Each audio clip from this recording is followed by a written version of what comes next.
Welcome to another edition of Healing is War. On this podcast, we discuss the shadows, the dark side of beginning your spiritual or your healing journey. We do not stray away from dark conversations. This is actually based on my book, Healing is for Warriors, Not Wimps. It is available for purchase. I encourage you to get your copy because these were downloads on each segment. We delve into a specific topic you may encounter or you may be facing right now. Today is Sex Demon Let Go. Okay, what the heck is this? Today I had a sex demon in the past. We're going to outline 8 steps I took to release, to heal my sexuality, my sensuality, my sex life, my view of what sex is, my view of what love is. I had to go through a process. I had to go through some darkness. I had to go through some rough spots. Firstly, identify the demon. That was the first thing I had to do. The demon was, and here I want to discuss, because in class this week, we wrapped up our Heart Alchemy course. It was the fourth week of the course, and the fourth week is all about rewriting your love story. My demon was built on my parents splitting up and my dad not being there close to me. So there was always this longing, this desire, this lust, this just like overwhelming thing. I want a man in my life. I want to be around men. I need love from a man. That was the demon for me. I even I recall as in middle school and high school, like having these deep crushes on guys. One of them was eighth grade, this guy named Randy. He actually passed after our eighth grade year, but I had the largest crush on him. And yes, as an eighth grader, we're experiencing these feelings for the opposite sex, all of this stuff. But for me, I felt like it was this overwhelming thing because my dad was not there in the physical. Yes, there was still an attachment to me and my siblings, but he was not there. And it festered this lust. Let's just call it what it is. It festered this, I need it, I need it, I need it. Because it's the same way we treat money. It's the same way we treat love. I want that relationship so bad. Like, I need it, I need it, I need it right now. Like, seafood is one of the things I love. But because I've had seafood and I've enjoyed it and I know I can get it anytime, I'm okay with it. I'm okay waiting until the next time I get the seafood boil. It was not like this with this demon. It was, I want it. Who's my new crush interest? And I dared not to tell any of them either because this continued until high school. I recall I was working for the lady at my church. I I love her dearly. I kind of call her my second mom. Was working for her company cleaning houses when I was 14, 15, 16 years old. And there was one young man who lived at one of the houses. I had a crush on him too. Like, I'm telling you, there was this longing, this sexual desire. I want to be kissed. I want to be hugged. I want to be loved. That's where it was stemming from for me because I did not receive that from my father. That was step one. How do you identify with my story? What's your love history, your sexual history? How were you introduced to your sexuality? Number two, release the guilt and shame. I mentioned this in the first step. I never told any of these men I had a crush on them. Plus, there was this other thing. I distinctly remember this. I discovered some pornography magazines in our home, and this was our uncle was living there, and it started me into this. I had already was in touch with myself, but it started me into the cycles of masturbation and longing for it, and it was not coming from a good place. It was, but it wasn't. So you can imagine now the levels of guilt and shame are compounded because I'm like, what is up with these feelings? I distinctly remember, and I've said this on this podcast previously when we had Desiree D. Ray on speaking about embodying Ma'at. I had a lot of guilt and shame around this. I shouldn't be touching myself. I'm a Christian. They said no sex before marriage. You shouldn't be having those inklings, those things about your body or even about boys, about men. It was so much guilt, so much shame. And what happens when we feel shame and guilt? We hide. We tend to hide from ourselves. We hide from other people. We hide our feelings. And the hiding happens because we start to believe these things about ourselves that I'm dirty, I'm unworthy, I shouldn't be doing this, it's wrong to love, it's wrong to have sexual feelings. And then it starts being harbored in all kinds of places in your body as well. I'll talk about that more later, like what I started to feel as I got into my 20s and my 30s. I didn't know. I didn't know the guilt and shame was resting in my limbs. It wasn't until learning more about the human body, becoming a massage therapist, getting massages myself, being an expert at massage with thousands of clients in my business, I saw my own guilt. I saw my own shame. This led into step number three, like how I released, how I let this sex demon go. It surrounds my virginity story. There was a lot going on. I stayed a virgin in the truest sense because I had not engaged in sex with a man. Y'all might be like, well, he won't know man. Whatever you want to say, you're a man as long as you have the ability to. No, let me not say that. Well, I will say this. You are a man when you are a teenager. This is not to say you are completely taking care of yourself. You can completely take care of a girlfriend, a wife, none of that stuff. But I'm just saying this was a man. I had not engaged in sex until I was 22. I wanted to, but me being the pure, pristine Christian that I was, there was no way I was going to venture into that. Plus, the guilt, the shame prevented me from doing it because I would be banned or shunned. Oh my gosh, I can't believe Elmira had sex. Whoa. Like, think about that. Think about how you felt before you lost your virginity. Was there some darkness around it? Was there some shame around it? Or did you step into that willingly, gleefully, joyfully? Let me give you a little tidbits about my story. And I may share the whole thing because it's somewhere here on YouTube. It's an unlisted video. I've shared it with a couple of people. But due to my demon, I traveled as a college student, college senior. I traveled on a Greyhound bus by myself from Blacksburg, Virginia to Baltimore. Y'all know Baltimore. Y'all know what Baltimore is. Y'all already know. I traveled there to see this guy I met online. Now, granted, he had already been to my school, Virginia Tech, to see me. But now I was like, I'm going to go there. I want to give myself to him.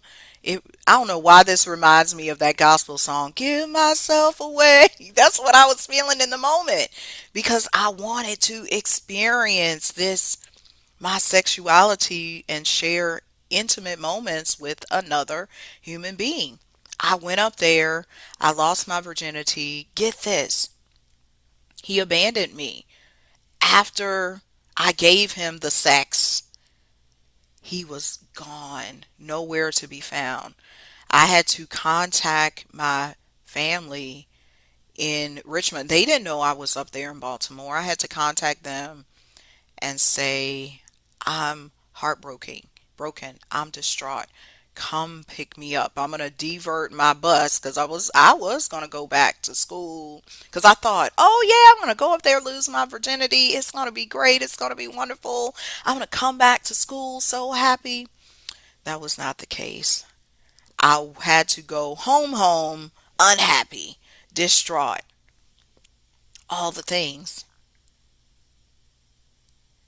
It, I needed, now looking back, I can say, and some people in the spiritual community, some people will say, oh, you shouldn't have to go through these hard times, these burdens to see what this means for you. Well, I can say I did need to go through that virginity situation to fully understand me, to fully understand love, to fully understand sexuality.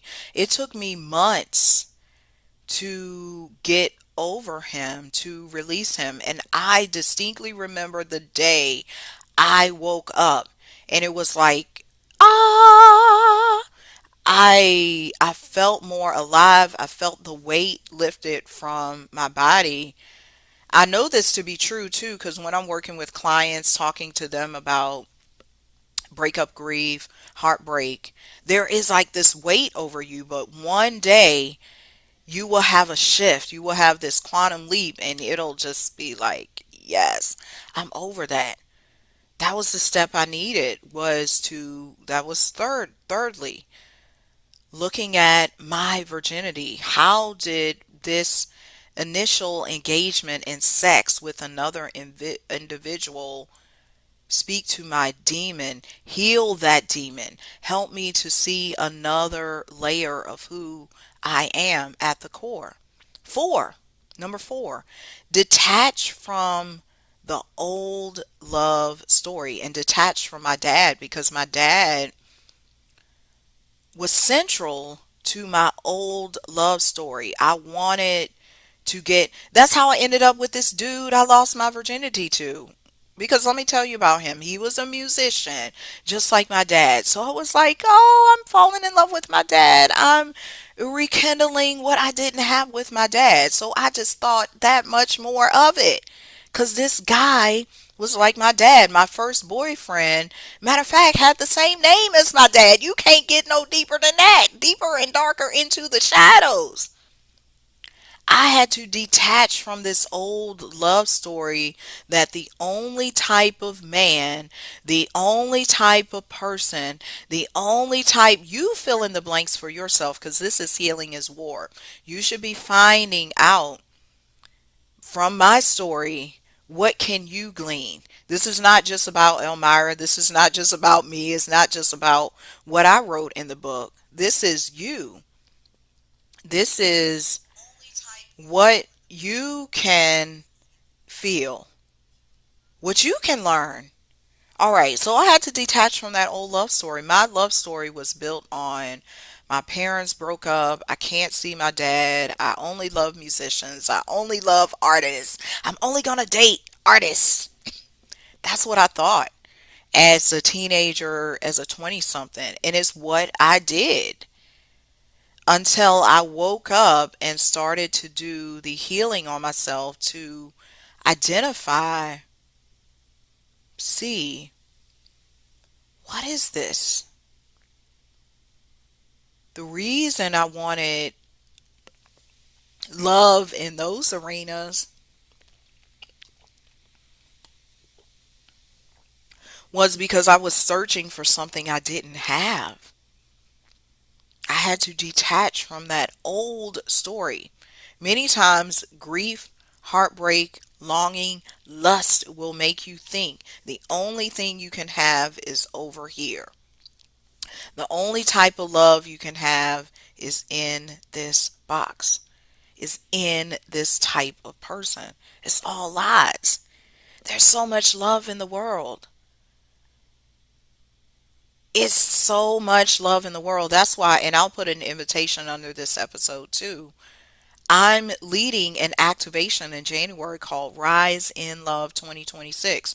It's for all you healers, coaches, leaders, educators to rise in love this year and going forward. Because that's what we do. We have to rise in love. We have to understand, what is it I need to release? What is it I need to detach from?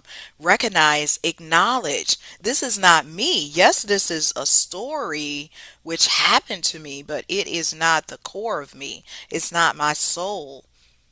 I was able to see that. I was able to see, oh, this is just my soul's experience in this lifetime of this battered child who was abandoned, who felt rejected by her dad and her mom, but more by the dad at first because he wasn't physically there. I detached from that old love story. 5, acknowledge the demon. Okay. Acknowledging the demon came in. This was really after I broke up with my first real boyfriend. I would not call the guy I lost my virginity to a boyfriend. I dated him. I would have loved for us to have a long term relationship, but I eventually had a long term relationship when I turned 26. We lived together. Again, I said this particular, my ex had the same name as my dad, acknowledging the demon. We eventually broke up. Then I started having all of these sexual dreams. I said, what is this? At first, and this is me because the demon was still there, the lust was still there, the desire, even the desire to get my ex back was remain. We're having sexual dreams over and over, and this demon, I'm just going to call it what it is, would appear as men from my life. Showed up as my ex, showed up as the crush from 8th grade, all the things. And I'm just thinking, I think nothing of it at first because I'm like, I'm missing my ex. I would love to have sex with him. I'm missing those feelings, those hugs, those touches, the intimacy. Then it started happening more and more and more, even when I moved to Nashville and I was there by myself. I would wake up in the middle of the night sometimes with this feeling of somebody over me. I could feel somebody over me. It would even occur at other people's homes. I'm like, what is this? This is when I started to really wake up, acknowledging the demon that was there. I was digging deeper into my own spiritual development, my own self love, when I discovered, oh, these demons, you may have fondly heard them called succubus, incubus, all the things. Some people believe they exist, some don't. I can tell you from experience, they do exist because this demon disguised himself as men I actually love. I was having these encounters multiple times a week. It would happen. I would wake up feeling like I had engaged in intercourse. I'm like, what is this? I had to acknowledge, realize what was really going on with me. This is part of letting go of the sex demon. If you want to know all the details of that particular story, I have that video which I posted years ago on YouTube. I will link it to this podcast episode. That way you can hear the specifics about the sex demon because I shared some more details on that. This episode is about this is about the healing. This is about the pathway to healing, not so much focusing on that. Acknowledging the demon, that was step 5. I had to do that work. Step 6, fasting. Once I knew the demon was there, how was I going to let it go? Now, a lot of this was unintentional. I distinctly recall doing this one fast. I don't know what kind of fast it was because I'm always doing fasts: dry fast, lemonade fast, water fast, social media fast, which I'm on right now. I'm always doing a fast to uplevel myself, to rise, to elevate, to expand. I was on a fast and it was one time in the middle of the night. That's the darkness, y'all.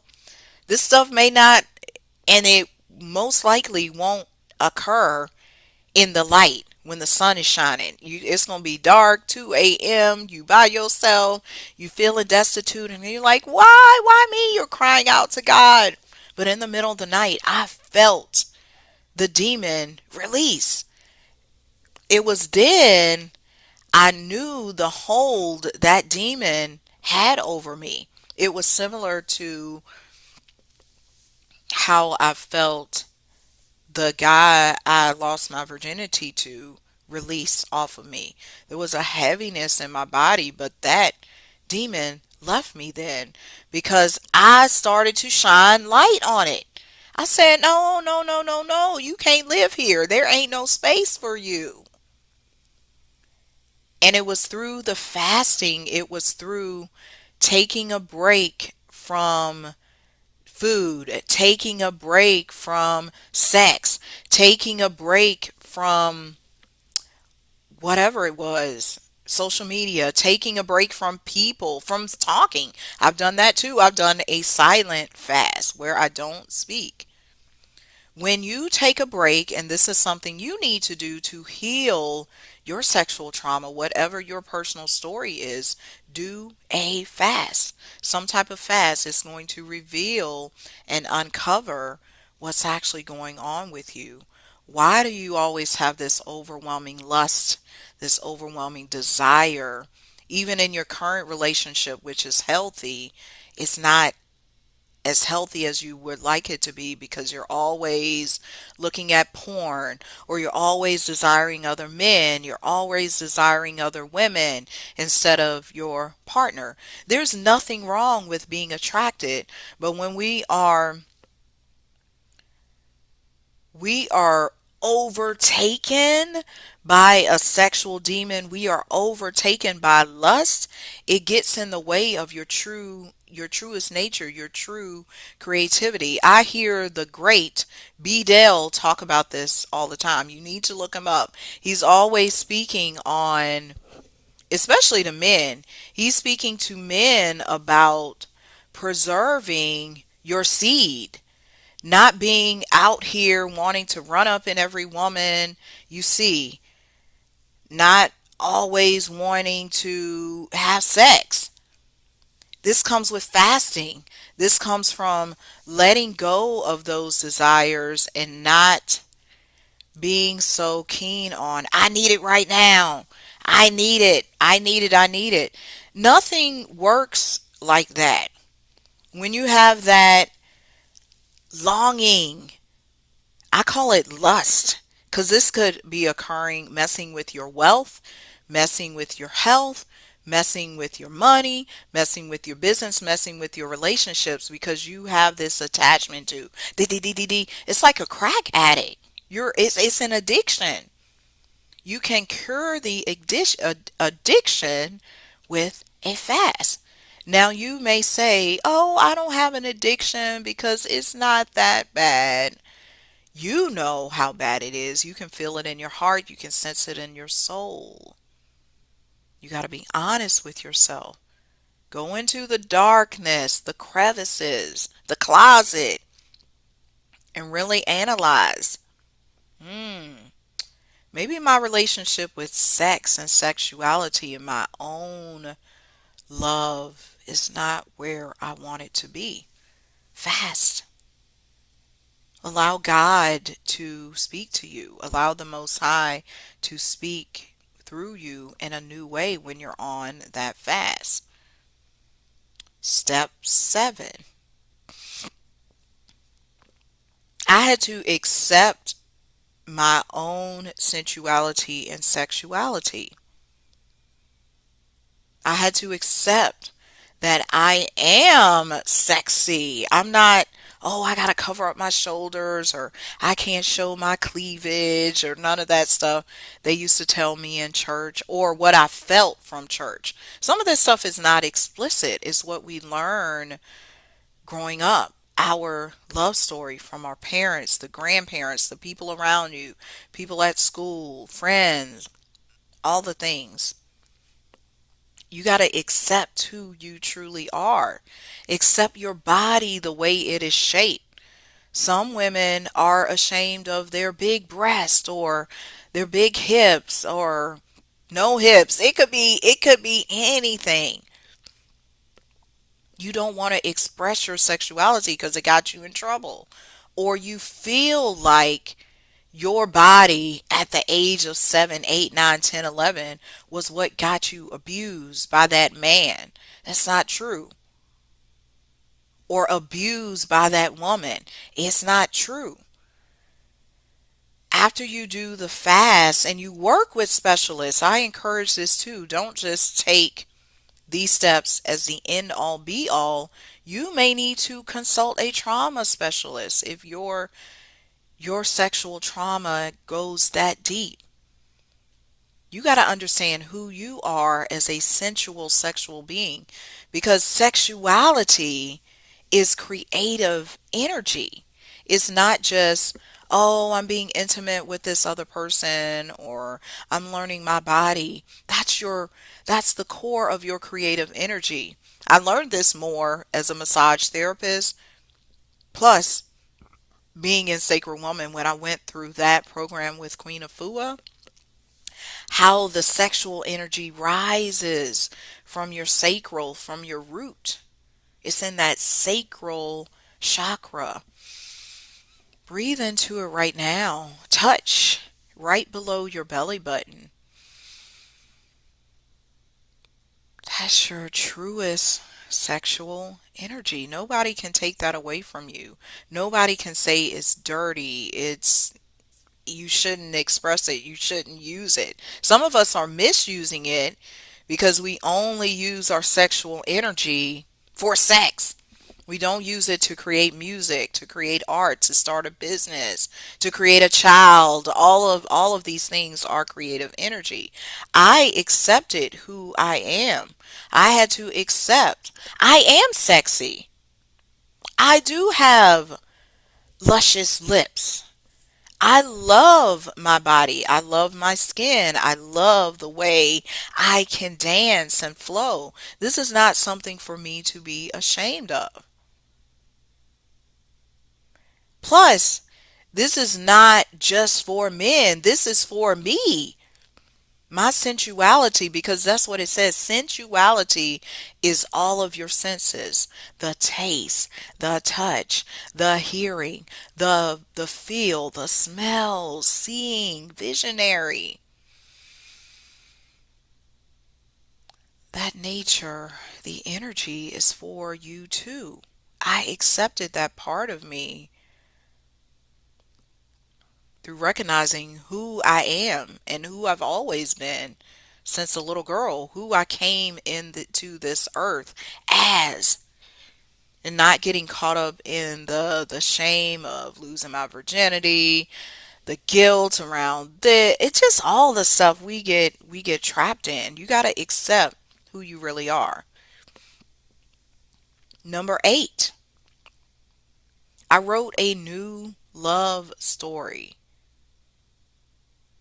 I put me first. I put my desires first, not placing it on this man. Oh, once I fall in love, once I get in a relationship, I'll be able to experience beautiful touch. No, touch yourself. It starts with you. Feel your body right now. Caress yourself. You got to reclaim your creative energy. When you feel that desire is not a signal, a message to, oh, I got to go out and call my situationship, my sex buddy. No, it might be, oh, this is the time for me to create that song. Oh, this is the time for me to breathe, create that meditation, to start that podcast, to make a dress, to create the app, to make that new dish. Sexual energy is not just for sex. That's how I let go of the demon, because began to realize it's not just for sex.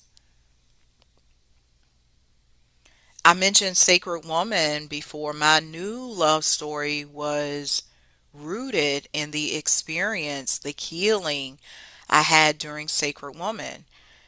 Queen Afua has us select a gateway to ascend in. I chose the gateway of Best, which is all about movement, dance. Plus, Best is based off of the sacral chakra, the color orange. Yes, you know, those of you who already know. That's orange. That's Best. Super healing for me. I remember in our ascension ceremony, I put names on the paper. I'm just going to demo it right here, of all the men who were, I felt like were still stuck in my womb. And I threw their names. I was like, let go, let go, let go, let go, let go. Because just what you got to do, you got to do some type of physical release. You can't think your way through any of this stuff. Anything we talk about here on Healing is War. It's not, oh, I did one meditation about it, now it's gone. No, you got to get into your body. You got to activate things, because there was a position, I think, I can't remember what you call that position in yoga, but it's where your heart is open and you lean back. That was the position I took during our play. We did a play for extension. In my group, we had to do all these things, but that was me rewriting my new love story, releasing the old and inviting in the new. What is life like now? My life now with my current boyfriend is so much better, because I rediscovered myself years ago before I even got with him. And now our relationship, intimacy wise, is that much more richer. There's not this overwhelming desire like, oh, he doesn't love me if we don't have sex 8 times a week, because it's not true. Your sexuality, your sensuality, your creativity is not in the numbers. Let me say that again. It's not in the numbers.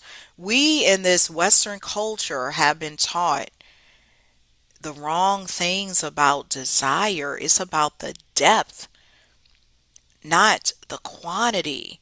We think something is wrong with our relationship because, oh my goodness, we're not having sex 2 times a day. It's not, it's because your creative energy, your sexual energy may be being used in other ways. And it's because your relationship has learned to transition beyond just the physical. I can say that's where I am right now. I knew that when I met Terrence, we have a very spiritual connection. Yes, we have a physical connection as well. There's that chemistry there. However, as we proceed, as we proceed, y'all know that the songs keep coming up. As we proceed in our relationship, as we elevate, as we rise, as we grow, is so much more to our relationship than just this bang bang bang bang sex, and that goes to show you being overtaken by a demon if you believe that's the only type of sexuality you possess, is this fire and desire, like Rick James and Tina Marie talked about in their song. That's not it. Yes, that is it. We should be willing to possess all the things: the fire and desire, the tantric, the loving romance, the hugging, the holding, the talking. This is all what I'm able to experience now because I release those sex demons. Every time on this podcast, those are the 8 steps. I give you soul work. What is going to be your soul work today? I'm going to leave you with 3 things, and there are 3 elements of these 8 steps of my journey. This is what you need to do this week for yourself. Number 1, identify the demon. Is there something holding you back when it comes to your sexuality? Identify it, name it, claim it. I'm going to go back to something what Cecilia was saying on our last episode about the triggers. You have to speak it out loud and say, this is it. This is the demon. I've been experiencing this. That's number 1, soul work. Number 2, decide a day for your fast. This could simply be today. I'm speaking to somebody right here. Today, this 24-hour period, I'm fasting from pornography. This 24-hour period, I'm fasting from sex. This 7-day period, say what you're going to do in terms of your fast. That's your soul work. And then number 3, rewrite your love story. That's your number 3 part of your soul work. Because after you've done step 1 and step 2, you will be able to rewrite your love story in the form of a journal entry, a poem, a dance, a song. You may even change your dating profile because because of the work you've done. You'll be able to see, oh my goodness, I didn't realize sex was overtaking my life that much. Nothing. And let me say this here. There should not be one thing that takes over your life more than you and your soul's calling. So many of us are overtaken by television, by food, by sex. All of these external things should not be taking over the majority of your time, where you ignore what you came here to do because you're so possessed. Let me just call it what it is. You're so possessed with the demons. Because your demon may not be sex, but it's something else that you're lusting after. That has been today's episode. Remember, your soul is calling you to greatness. Be a soldier. You are ready for war. We will see you next time on for more healing, for more growth.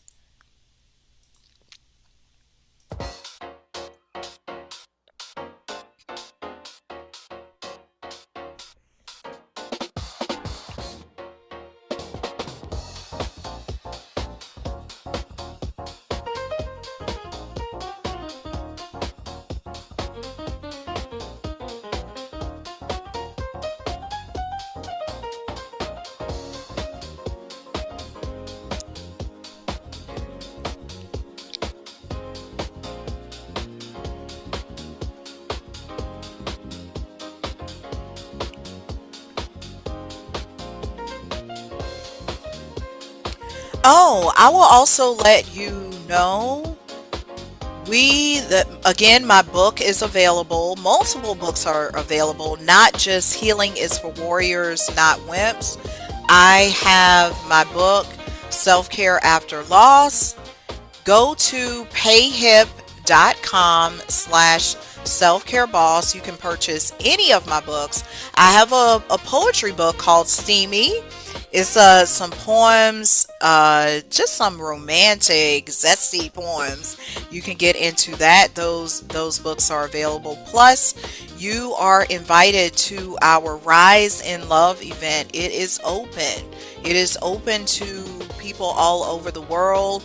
You are this person who are saying, I want to rise in love. I don't want to push. I don't want to force. I want more love in my life. I want to lead my business with love. I want to lead my relationship with love. I want to lead people with love, my clients, whoever I'm coming into. Go to bit.ly/rise in love 2026 and you can secure your ticket for January the 10th. We're doing that activation event on January the 10th, that Saturday 2-hour event. I have someone coming, an energy healer, will be there to give us a charge, a visualization. It's going to be a beautiful event. It's all about rising in love. We will be moving, really just saying, we're here on this new earth. We're here on this path together, not separately. We're rising in love. We're not saying, oh, because you're black, you're white, you're a woman, you're a man, you're a Democrat, you're a Republican, you live in this country, you live in the UK. I can't talk to you because you're Kenyan. Oh my gosh, you're Caucasian. I don't like you. Your ancestors did this to me. I hate the colonists. We're not doing that anymore. All the division is done. That was done this year. It's been done previously. But if you are a spiritual being and you know that your soul has been called to greatness, you are supposed to be at this event. Rise in Love 2026, where we activate love all over the world. I will see you all. When will I see you? When will I see you again? Everything's a song. We will not be here next week because it's Christmas Eve. However, we have a special show on New Year's Eve. You don't want to miss that. Next week, there will be a rebroadcast of some of our earlier shows. Peace, everybody. See you next time.